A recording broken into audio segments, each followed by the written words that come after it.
If knee arthritis makes doing squats, lunges, or even walking feel impossible, you're not alone.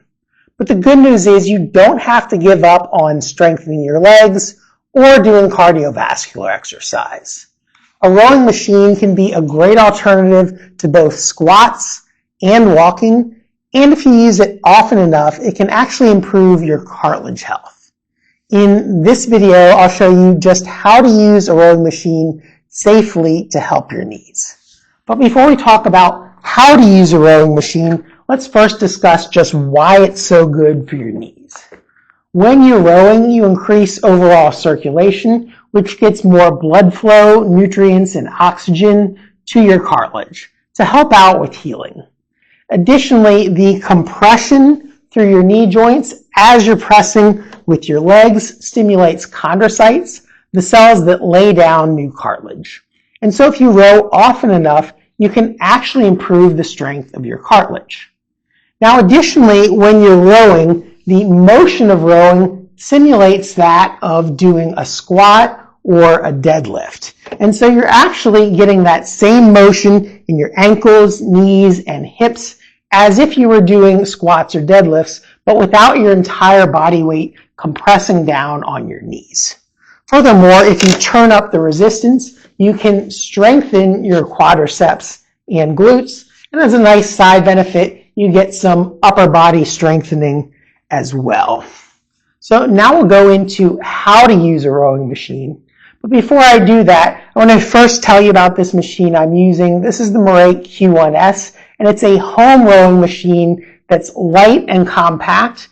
You can also store it vertically, so most people have the space for it in their home, and at a cost of under $250, it fits most people's budgets as well. And obviously, the more often you can use a rowing machine, the more benefits you get from it. So if you'd like to check this one out, check the link down in the description below. Next, we need to discuss how to actually get on the rowing machine, because most rowing machines are low to the ground.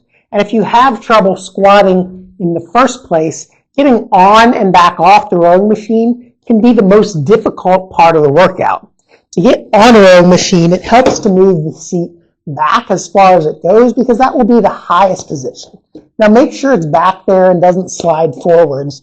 Then straddle the bars with your legs and put your hands down on the bars. Now put your head down and then drop your hips down like that.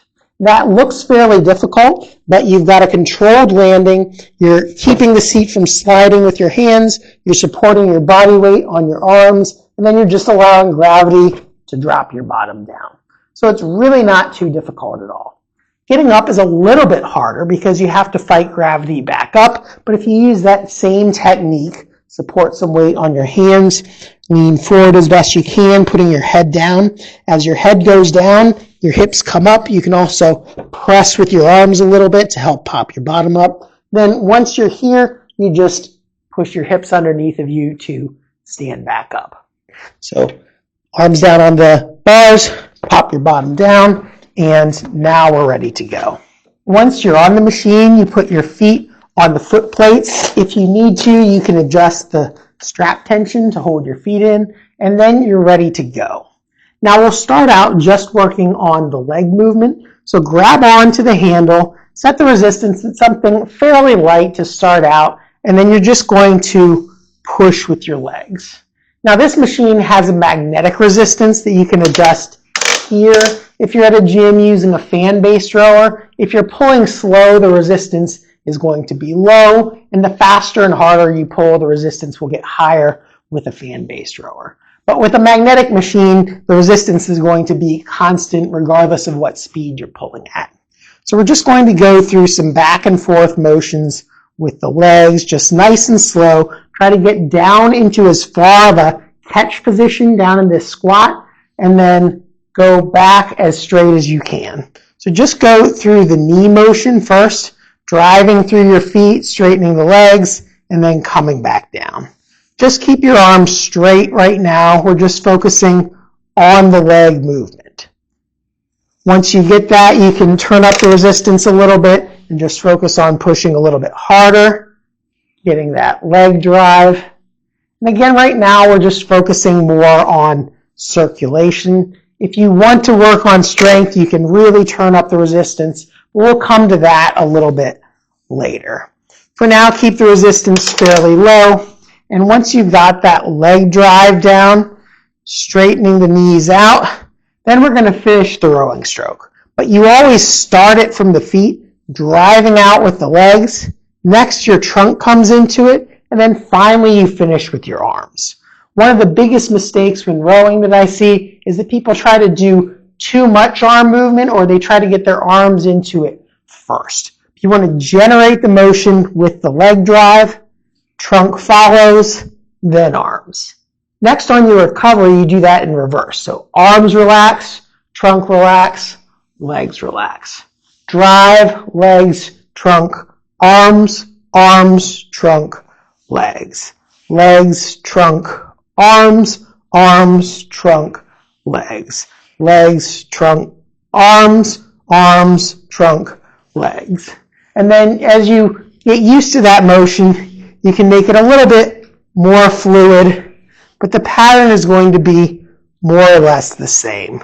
Legs, trunk, arms, arms, trunk, legs. Legs, trunk, arms, arms, trunk, legs. Now, as far as time, how much time should you use it for each session? If you're just beginning, I would suggest starting at about 10 minutes and just seeing how you feel. Keep the resistance fairly low the first time and assess your response.